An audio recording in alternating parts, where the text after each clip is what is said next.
4절부터 8절까지입니다.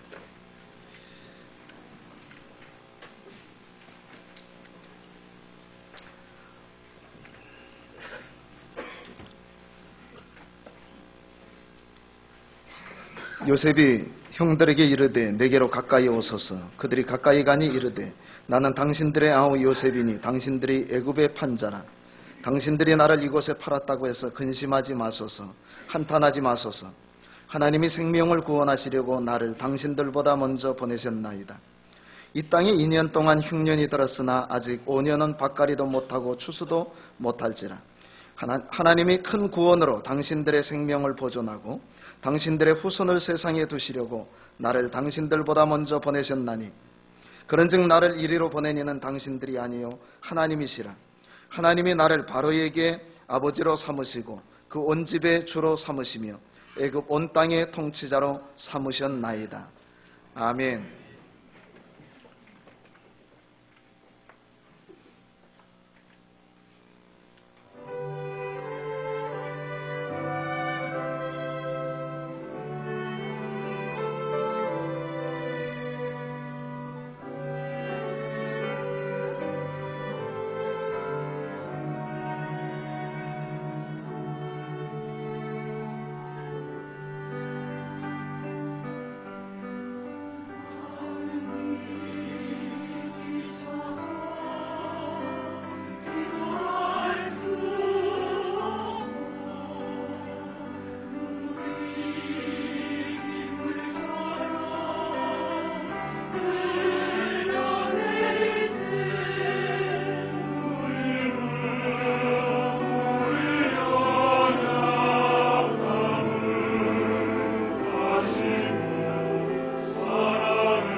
하나님께 영광을 돌리겠습니다.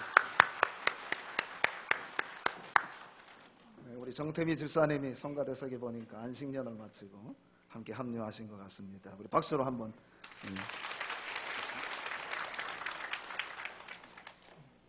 방금 우리 성가대에서 찬양을 드린 누군가를 위해 기도하는 우리 원로 목사님이 평소에 가장 좋아하던 복음 성가 중에 하나입니다. 여러분, 우리 원로 목사님이 생전에 하나님 부르심을 받기 전에 마지막으로 남긴 책이 무엇인지 아십니까? 알면서 대답 안 하시는 거죠. 너는 안심하라고 하는 책입니다. 너는 안심하라. 이 책 내용 서두에 보면은 이렇게 적어 놓으셨습니다. 환난과 시련을 당할 때, 핍박을 당할 때, 말할 수 없는 고민이 있을 때, 그것을 해결할 수 없는 우상들에게 매달리지 말고 하나님의 은혜의 보좌 앞에 담대함과 확신을 가지고 나아가자.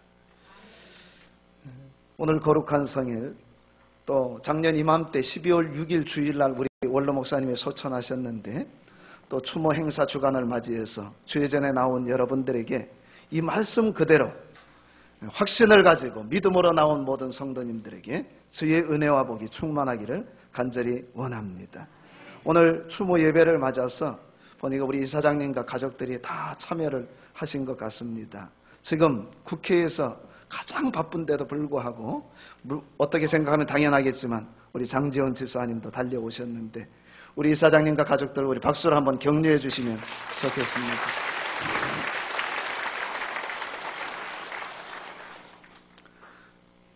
방금 읽어드린 이 창세기 45장의 이 말씀은 다 읽지는 않았지만 창세기 가운데서 창세기 후반부의 가장 극적인 부분이 되겠습니다. 예전에 이것을 읽다가 요셉을 생각하며 함께 성경을 붙잡고 운 기억도 납니다. 요셉은 13년 전 자신을 버린 형들과 극적 상봉을 합니다. 요셉이 여러 날 동안 참다 북받쳐 오르는 이 서름이라 할까 감동이라 할까 형제들을 만난 기쁨이라 할까 여러 가지가 마음에 스쳐 지나갔겠지요. 그는 도저히 참을 수 없어서 지금 대성통곡을 하는 장면이 되겠습니다. 요셉도 인간이었습니다. 형들의 농간으로 사랑하는 아버지와 무려 13년간 생이별을 하고 살아야만 했습니다. 얼마나 외로웠을까요? 얼마나 사무치듯이 가족이 그리웠을까요? 얼마나 고향 땅 가나안에 올라가고 싶었을까요? 그러나 요셉은 13년 전의 요셉이 아니었습니다. 그의 신앙은 애굽에 있는 동안 광야와 같은 생활을 하였지만 그의 신앙은 부쩍 자라나 있었던 것입니다. 욥의 고백과 같이 이전에 아버지를 통하여 귀로만 듣던 그 하나님을 이제 직접 눈으로 보는 체험을 요셉이 하게 됩니다. 한마디로 요셉의 신앙은 체험의 신앙, 섭리의 신앙, 그리고 주님으로부터 받은 그 은혜와 사랑을 형제들과 아버지와 이웃에게 나누어주는 유통의 신앙이라고 얘기할 수가 있겠습니다. 오늘 우리는 이 본문에 있는 이 말씀을 통하여 요셉의 고백 속에서 몇 가지 귀한 진리를 깨닫게 됩니다. 첫째는 하나님께서 나의 갈 길을 인도해 가신다고 하는 사실입니다. 한번 저를 따라합니다. 하나님이 나의 길을 인도해 가신다. 너의 길 당신의 길이 아닙니다. 하나님께서 요셉과 함께 하시고 요셉의 길을 인도해 가셨던 것처럼 오늘 주님께서 나의 갈 길을 인도해 가신다고 하는 사실입니다. 성경은 요셉이 애굽에 끌려가 보디발의 집에 팔려가게 된 상황을 이렇게 이야기합니다. 요셉이 이끌려 애굽에 내려가매 바로의 신하 친위대장 애굽 사람 보디발이 그를 그리로 데려간 이스마엘 사람의 손에서 요셉을 사니라. 여호와께서 요셉과 함께 하심으로 그가 형통한 자가 되어 그의 주인 애굽 사람의 집에 있으니 그의 주인이 여호와께서 요셉과 함께 하심을 보며 또 여호와께서 요셉의 범사에 형통하게 하심을 보았더라. 형제들이 요셉을 물 없는 구덩이에 던져버렸습니다. 그리고 마침내 지나가던 이스마엘 상인들에게 요셉을 은전 20냥을 받고서는 팔아 넘기고 맙니다. 그 순간부터 요셉의 인생은 꼬이기 시작을 했습니다. 천국에서 지옥의 나락으로 떨어진 것 같았습니다. 부모 형제와 생이별을 하고 완전히 다른 환경, 다른 세계로 던져졌습니다. 이제 요셉이 의지할 수 있는 사람이라고는 그의 곁에 아무도 없었던 것입니다. 그는 광야 한복판에 버려져 사나운 맹수들에게 둘러싸인 어린 양의 처지와 같았습니다. 그런데 여러분, 성경은 이렇게 애굽의 노예로 팔려간 요셉이었지만 하나님께서 이런 환경에 던져진 요셉과 함께하고 계시다고 이야기를 하고 있습니다. 그리고 그에게 복을 약속해 주셨습니다. 여호와께서 요셉을 위하여 그 애굽 사람의 집에 복을 내리심으로 여호와의 복이 그의 집과 밭에 있는 모든 소유에 미친지라. 결과론적으로 요셉의 애굽행은 우연이 아니었던 것입니다. 그에게 일어나지 말아야 할 사건이 일어났지만 그것이 하나님의 섭리요 하나님의 계획이었다고 하는 사실입니다. 우리 하나님이 요셉을 버린 것이 아니었습니다. 요셉을 잊어버리지도 아니했습니다. 우리 하나님께서 요셉의 사정을 모르시는 것이 아니었습니다. 그가 애굽에 팔려가 종이 되고 나중에 애굽의 총리 대신에 권좌에 앉게 되는 것을 여러분 아무도 예상하지 못했습니다. 그러나 하나님은 이 모든 요셉의 인생 전반적인 상황에 대해서 다 주님이 알고 계셨다고 하는 말씀입니다. 그를 인도해 가신 분이 하나님입니다. 그래서 요셉이 오늘 형들과 극적으로 만난 다음에 형들에게 이렇게 고백을 하는 것입니다. 당신들이 나를 이곳에 팔았다고 해서 근심하지 마소서, 한탄하지 마소서. 하나님이 생명을 구원하시려고 나를 당신들보다 먼저 보내셨나이다. 하나님이 큰 구원으로 당신들의 생명을 보존하고 당신들의 후손을 세상에 두시려고 나를 당신들보다 먼저 보내셨나니. 8절에는 그런즉 나를 이리로 보내니는 당신들이 아니요 하나님이시라. 하나님이 나를 바로에게 아버지로 삼으시고 그 온 집의 주로 삼으시며 애굽 온 땅의 통치자로 삼으셨나이다. 지금 애굽의 막강한 권력을 행사하는 총리 대신 앞에 형들이 있습니다. 두려워 떨고 있습니다. 죽은 줄로만 알았던 요셉입니다. 그런데 그 죽은 줄로만 알았던 동생이 살아서 애굽의 총리가 되어 형들 앞에 나타난 것입니다. 여러분, 요셉의 형들이 받았을 충격은 이루 말할 수가 없습니다. 그들이 놀라고 기절초풍할 사건이 일어난 것입니다. 그들이 겁에 질려 두려워 떨고 있을 때 요셉이 형들을 안심시키면서 이 말을 하였던 것입니다. 두려워하지 마십시오. 놀라지 마십시오. 죽을 것이라고 겁을 집어먹지도 마십시오. 내가 애굽에서 내려오게 된 것은 형님들이 한 일이 아닙니다. 형님들이 비록 나를 노예로 애굽에 팔아 넘겼지만 하나님께서 형님들보다 앞서서 나를 애굽에 보내주신 것입니다. 하나님이 바로의 꿈을 해몽하게 하셨고 하나님이 바로의 마음을 감동시켜 나를 높이셨고 하나님이 나를 애굽 온 집의 주로 삼으시고 애굽 온 땅의 통치자가 되게 하셨습니다. 이 모든 일을 다 누가 하셨다는 거예요? 하나님이 하셨다고 고백을 하고 있습니다. 역사상 가장 위대한 사도여 전도자여 목회자인 바울도 고린도교회 성도들에게 이런 고백을 했습니다. 나는 사도 중에 가장 작은 자입니다. 나는 하나님의 교회를 박해하였습니다. 그러므로 나는 사도라 칭함받기를 감당하지 못할 자입니다. 그러나 내가 나 된 것은 하나님의 은혜로 되었습니다. 내게 주신 그의 은혜가 헛되지 아니하여 내가 모든 사도보다 더 많이 수고하였지만 내가 한 것이 아니요 오직 나와 함께 하신 하나님의 은혜입니다. 여러분, 바울은 교회를 핍박하고 잔해하던 그런 박해자였습니다. 그런 죄인인 나를 주님께서 만세전에 예정하시고 택하시고 부르셔서 나를 이렇게 주의 일꾼 삼으셨는데 다른 많은 주의 종들이 있지만 나는 더 열심히 최선을 다하여 나는 헌신하였습니다. 그러나 나의 나 된 것은 다 하나님의 은혜입니다. 하나님께서 나를 여기까지 인도해 주셨습니다 라고 고백을 하는 것입니다. 지금까지 지내온 것 주의 크신 은혜라. 한이 없는 주의 사랑 어찌로 말하랴. 자나깨나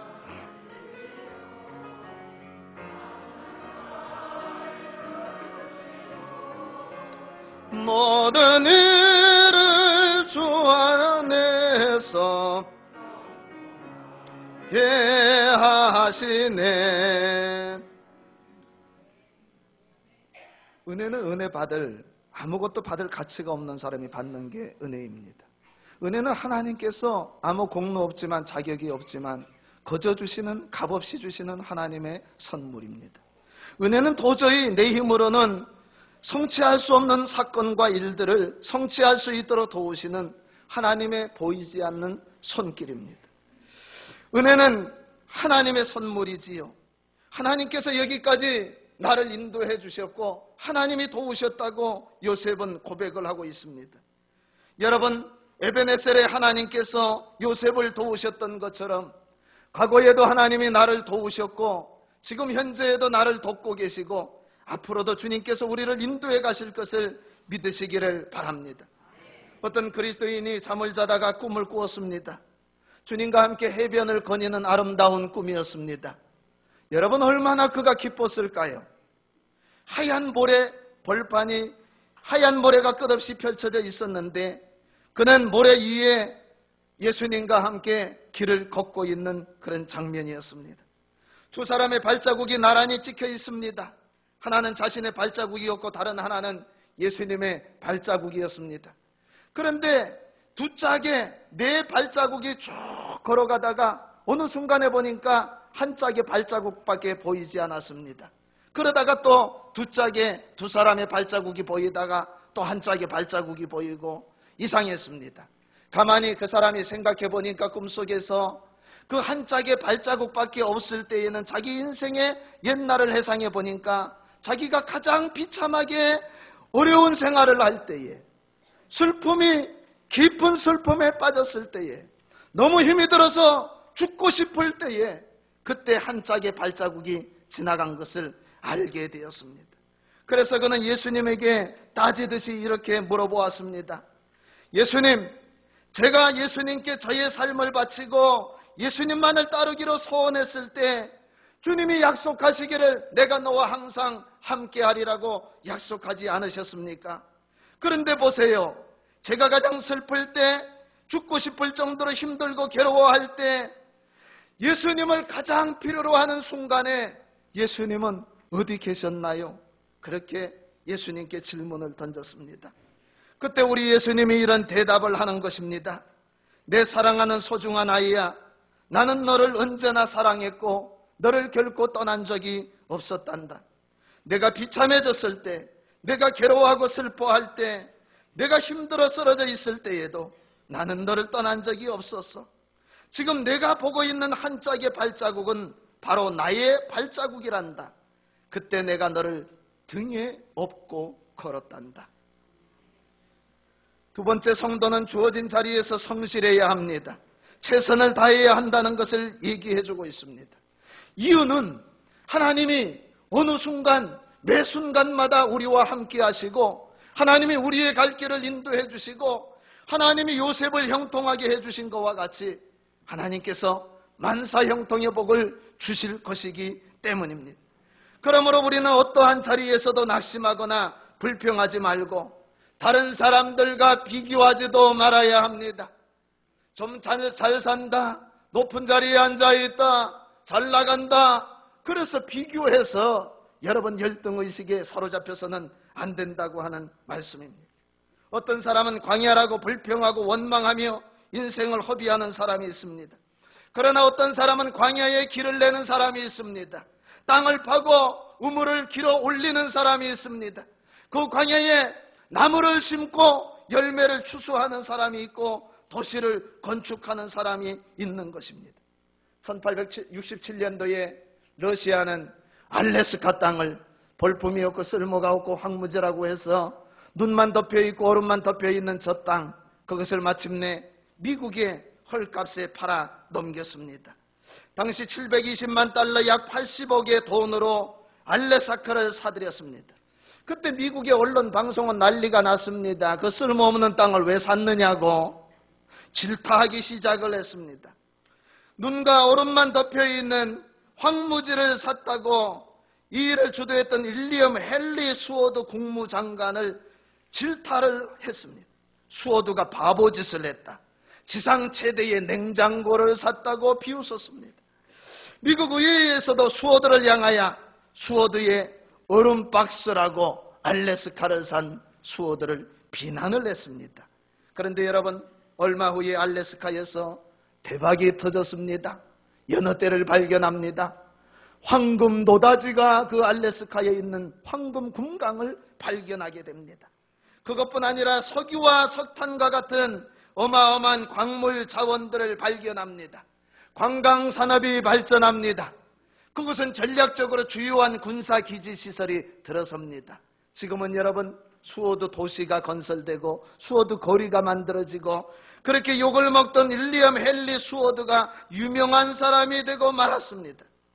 어떻게 윌리엄 헨리 수호드는 주위의 반대를 무릅쓰고 사람들이 황무지라고 하는 알래스카 땅을 사들일 결정을 하게 되었을까요? 윌리엄 헨리 수호드가 한 명언이 있습니다. 시야가 좁을수록 순간순간에 집착하기 마련이다. 넓게 보지 않으면 깊이를 볼 수가 없다. 멀리 내다보는 안목으로 감춰진 보물을 발견해내자. 다른 사람들은 눈과 얼음으로 덮인 황무지라고 이야기를 했지만 그 황무지 안에 숨겨져 있는 가능성을 윌리엄 헨리 수호드는 보았던 것입니다. 여러분, 요셉이 살던 시대는 요즘처럼 마음대로 국경을 넘나드는 시대가 아니었습니다. 17살 소년 요셉이 잡혀갔다 끌려갔다고 하는 것은 악몽과도 같은 사건이었습니다. 아버지는 그 형제들이 가져온 염소를 잡아가지고 그 빨간 피를 그 요셉의 채색옷에다가 묻혔는데 그것을 보고서는 요셉이 죽었다고 그렇게 생각을 했습니다. 요셉도 아버지를 만난다는 것을 포기해야만 했습니다. 이제 요셉은 애굽의 노예로 끌려가서 내가 애굽을 벗어난다, 이 고난이 끝난다 하는 것은 감히 상상도 할 수 없는 일이었습니다. 여러분, 노예가 마음대로 할 수 있는 것이 무엇이 있겠습니까? 숨조차도 마음대로 쉴 수 없는 그런 시대였습니다. 요셉도 처음에는 가족을 그리워하며 많이 울었을 것입니다. 어쩌면 자기 신세를 한탄했을는지도 모릅니다. 그런데 성경을 보면 요셉은 절망만 하고 있지 않았습니다. 그는 보디발의 집에서 종살이를 하면서도 하나님이 나와 함께 하신다고 하는 사실을 믿었던 것입니다. 그것을 어떻게 알 수가 있을까요? 여러분, 창세기 39장 9절 말씀에 보면 요셉이 하나님을 의지하고 하나님을 바라보고 하나님 앞에 살았다고 하는 단서를 발견하게 됩니다. 창세기 39장 9절, 이 집에는 나보다 큰 이가 없으며 주인이 아무것도 내게 금하지 아니하였어도 금한 것은 당신뿐이니 당신은 그의 아내임이라. 그런즉 내가 어찌 이 큰 악을 행하여 하나님께 죄를 지으리이까? 지금 누구에게 하는 말입니까? 자기를 곡간하려고 하는 보디발의 아내 여주인에게 하는 말입니다. 내가 하나님 앞에서 죄를 지을 수가 없습니다 하는 말입니다. 지금 요셉이 하는 말이 다른 사람들은 몰라도 아무도 보지 않는 것 같지만 하나님이 지금 나를 보고 계시고 당신을 보고 계십니다. 나는 하나님의 거룩한 백성입니다. 나는 죄를 지을 수 없다는 것입니다. 요셉에게는 하나님 앞에서의 신앙, 코람데오의 신앙이 있었던 것입니다. 여러분, 이것은 놀라운 신앙입니다. 왜 그렇습니까? 당시에 애굽에는 태양신을 숭배하고 온갖 잡신을 숭배했습니다. 애굽에서 여호와 하나님을 믿는다, 그것도 노예가 하나님을 섬긴다고 하는 것은 도저히 있을 수 없는 사건이었습니다. 그런데 여러분, 요셉은 신앙을 고수했습니다. 보디발의 집에서 그가 신임을 두텁게 받고 마침내 가정 총무가 되고 보디발의 신임을 받게 되었지만 여전히 요셉은 보디발의 집의 노예였습니다. 그런데 여러분, 그 노예가, 그 종이 여러분 하나님을 믿는 것입니다. 만약 주인의 눈밖에 나게 되면은, 주인의 말에 불응을 하게 되면은 어떻게 됩니까? 매를 맞는 것은 예사고 봉변을 당하고 죽임을 당할 수가 있습니다. 그런데 요셉은 애굽의 모든 사람들이 믿는 잡신을 숭배하지 아니하고 태양신을 숭배하지 아니하고 요셉은 여호와 하나님만을 온전히 섬기는 신앙을 지키고 있었다고 하는 사실입니다. 요셉은 애굽에서도 함께 하시는 하나님을 믿었습니다. 형들은 나를 팔았지만 하나님은 나를 팔지 않으신다. 아버지는 나를 지켜주지 못했지만 하나님은 나를 영원히 지켜주시고 함께 하실 것이다. 그런 강한 믿음의 소유자였습니다. 여러분, 오늘 우리가 하나님이 함께 하심을 믿어야 됩니다. 고난을 당하고 옥에 갇히고 변고를 당하는 어려움 가운데서도 참고 인내하며 주님 앞에 기도해야 합니다. 우리가 찬양을 부를 때에만 부르신 곳에서 예배하리, 찬송만 그렇게 하는 것이 아니라 정말 내가 있는 현장에서 주어진 자리에서 부르신 곳에서 하나님을 예배하는 저와 여러분이 되기를 간절히 축원합니다. 여러분, 그것이 도살장이라 할지라도, 그것이 그 바벨론 한복판이라 할지라도, 애굽의 감옥이라 할지라도 하나님은 이곳에서 나와 함께 하신다. 그러면서 주어진 어떤 상황에서도 요셉이 하나님을 찬양하고 하나님 앞에 예배하고 나는 하나님 앞에서 살겠습니다 했던 요셉과 같이 오늘 저와 여러분들도 주어진 환경, 주어진 자리에서 주님 앞에 예배하는, 범사에 하나님을 찬양하고 감사하는 저와 여러분이 되기를 원합니다. 하나님께서 나를 이곳에 보낸 데는 이유가 있다. 내가 이런 고난을 당하는 데는 이유가 있다는 것입니다. 여러분, 그런 믿음을 가지고 있던 요셉, 하나님이 나의 앉고 일어섬을 아시고 나의 체질을 아시고 나의 갈 길을 아시고 나의 미래를 아시는 그 하나님, 그 주님을 믿는 요셉은 여러분 불평 원망할 시간이 없었습니다. 하나님이 함께 하시는데 무엇을 걱정하고 염려하겠습니까? 아무도 보는 사람이 없을 때에도 요셉은 주어진 자리에서 최선을 다하는 것입니다. 종인데도 종 같지 않은 것입니다. 돋보일까요? 안 돋보일까요? 빛이 날까요? 안 빛이 날까요? 빛이 나는 것입니다. 다른 종들과 다른 것입니다. 다른 사람들과 다른 것입니다. 여주인 앞에서도 당당한 것입니다. 비록 노예이지만 보디발의 집에서도 최선을 다합니다. 나중에 이게 주위 동료들이 알아줍니다. 주인 보디발이 알아줍니다. 감옥에 갇혔는데 감옥에서도 사무장으로 최선을 다합니다. 감옥의 간수가 감동을 받습니다. 요셉이 감옥에 들어온 이후로 감옥이 변화되기 시작을 했습니다. 감옥 안에 재반 업무를 다 맡깁니다. 그렇게 훈련되고 준비된 요셉, 그 요셉을 마침내 왕의 눈에 발탁이 되고 그리고 마침내 총리 대신이 되어 여러분 애굽을 다스리고 지중해 흉년의 때에 다른 열방을 다스리고 열방을 구원하는 위대한 지도자가 되는 것입니다. 이렇게 하나님을 사랑하고 하나님을 높이는 요셉을 여러분 어떻게 하나님께서 가만 내버려 두시겠습니까? 요셉은 하나님의 절대 주권을 믿었습니다. 그러자 하나님께서 요셉을 통하여 보디발의 집을 축복하고 요셉을 통하여 애굽을 축복하시고 하나님께서 요셉이 가는 곳마다 요셉을 사용하시고 요셉을 높이시는 것을 볼 수가 있습니다. 요셉을 이와 같이 여러분 애굽에 보내신 이유가 무엇입니까?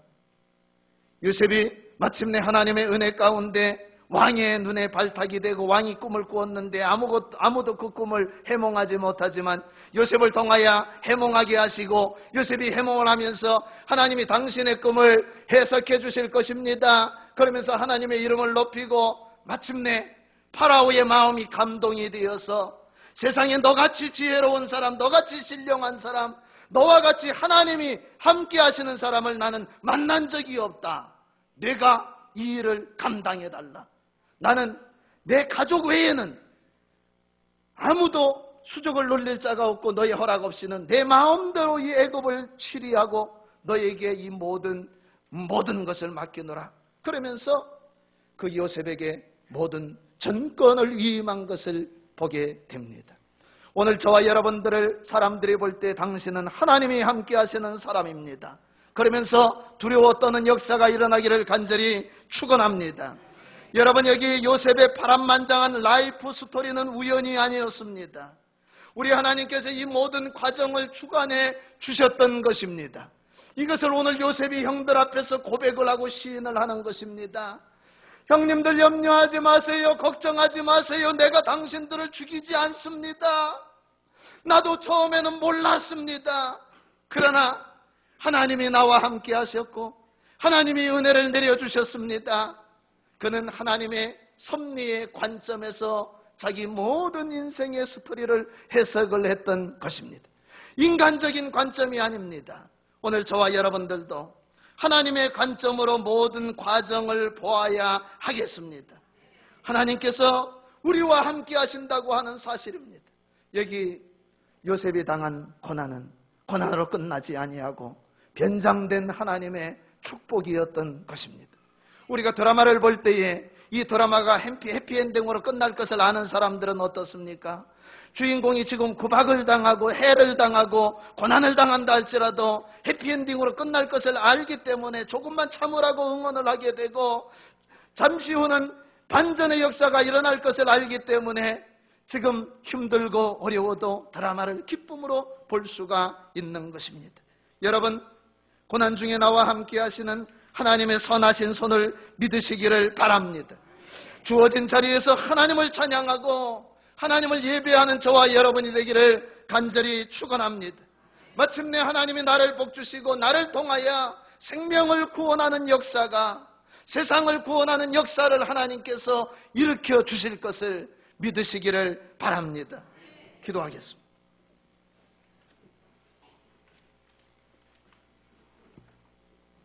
하나님 아버지의 그 크신 은혜와 사랑을 감사드립니다. 우리 인생의 행로를 지금까지도 인도해 주셨고 앞으로도 이끌어 가실 에베네셀의 하나님을 찬양합니다. 하나님, 지난 1년 전 우리 원로 목사님을 떠나보내고 하나님, 저희들은 너무나 충격을 받았고 너무나 슬프고 힘들 때도 많았습니다. 그러나 하나님, 우리 원로 목사님은 마치 하나님의 부르심을 알고 계셨던 것과 같이 너는 안심하라고 우리에게 위로의 말씀을 하는 것을 우리가 살펴봅니다. 하나님, 요셉과 함께 하신 살아계신 하나님께서 그가 아버지 야곱의 사랑을 받고 또 그가 형들에게 팔려서 애굽의 노예로 팔려갈 때에도, 그리고 마침내 그가 하나님의 은혜 가운데 총리 대신이 되어 세상을 치리하고 세상의 복을 유통하는 사람이 될 때에도 우리 하나님이 언제나 함께해 주셨던 것과 같이 오늘 주님이 우리와 함께 하심을 믿습니다. 주님이 우리의 갈 길을 인도해 가시는 것을 믿습니다. 주어진 환경과 여건이 어떠하든지 간에 언제나 주님을 찬양하고 주님 앞에 감사드리고 우리를 통하여 행하실 하나님의 역사를 기대하는 믿음을 우리에게 허락해 주시옵소서. 우리를 죄 가운데서 구원하시고 함께 하시는 예수님의 이름으로 간절히 기도하옵나이다. 아멘.